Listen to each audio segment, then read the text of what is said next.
네, 여야 간의 극한 대치로 4월 임시국회는 본회의 한 번 열지 못한 채 끝나게 됐습니다. 국회 복귀를 거듭 촉구하는 민주당과 장애로 나간 한국당의 신경전은 계속되고 있습니다. 네, 취재기자 연결해서 자세히 들어보겠습니다. 한지혜 기자.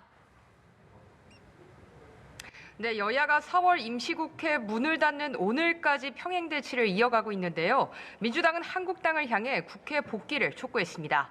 홍영표 원내대표는 당리 당량만을 위한 정치는 오래 갈 수 없고 국가적으로도 불행한 일인 만큼 명분 없는 장외투쟁을 접고 국회로 돌아와 달라고 밝혔습니다. 조정식 정책위의장도 한국당의 국회 파업과 장기 가출로 민생경제 문제 해결이 가로막혔다며 5월 임시국회 소집이 시급하다고 말했는데요.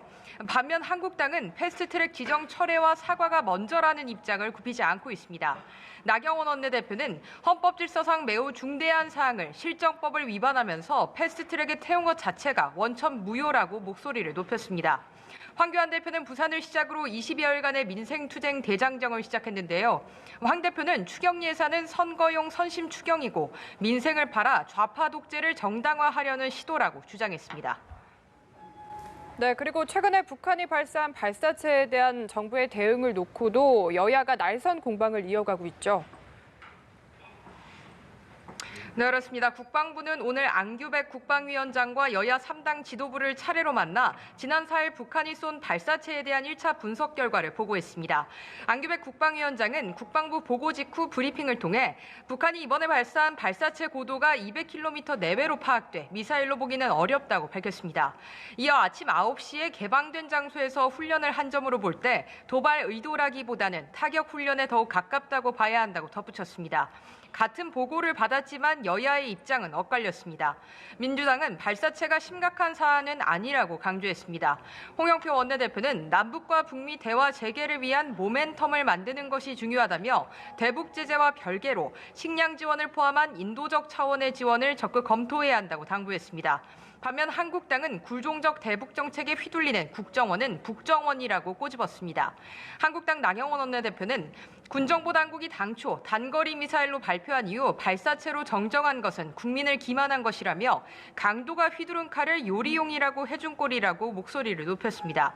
그러면서 남북 간 일체의 적대 행위를 금지하기로 한 9.19 군사합의 폐기 선언을 해야 한다고 요구했습니다. 네, 한 기자, 바른미래당은 오늘도 지도부 거취를 둘러싸고 극심한 내용을 이어가고 있다고요. 네, 그렇습니다. 바른미래당 지도부의 거취 문제를 둘러싼 충돌이 본격화되는 양상인데요. 오늘 오전 유승민 전 대표 등 바른미래당 소속 의원 15명은 김관영 원내대표 사퇴를 위한 의원총회 소집 요구서를 제출했습니다. 당내 과반이 넘는 의원들이 의총 소집에 동의한 건데요. 이들은 김 원내대표의 사퇴를 촉구하는 동시에 다음 달로 예정된 원내대표 경선을 앞당겨달라고 요구할 것으로 알려졌습니다. 사퇴 요구를 받고 있는 김 원내대표는 지금 상황을 견디기 힘들다고 원내대표직을 던지는 것은 정치인으로서 책임 있는 자세가 아니라며 사퇴론을 일축했습니다. 그러면서 바른미래당 사퇴의 본질은 개파 이기주의에 눈이 멀어 분란을 일으키는 사람들 때문이라며 이런 움직임이 다른 당과의 연대나 탈당을 위한 것이 아니라면 자신이 자발적으로 그만두겠다고 강조했습니다. 이에 바른정당계인 유이동 원내수석 부대표는 기자회견을 열고 의원들이 바른미래당에 남지 않을 거라면 무엇 때문에 당을 다시 세우려고 시간과 마음을 쏟는단 말이냐며 김관영 원내대표는 오늘부로 원내대표직에서 물러나야 한다고 맞받았습니다. 지금까지 국회에서 연합뉴스TV 한지입니다.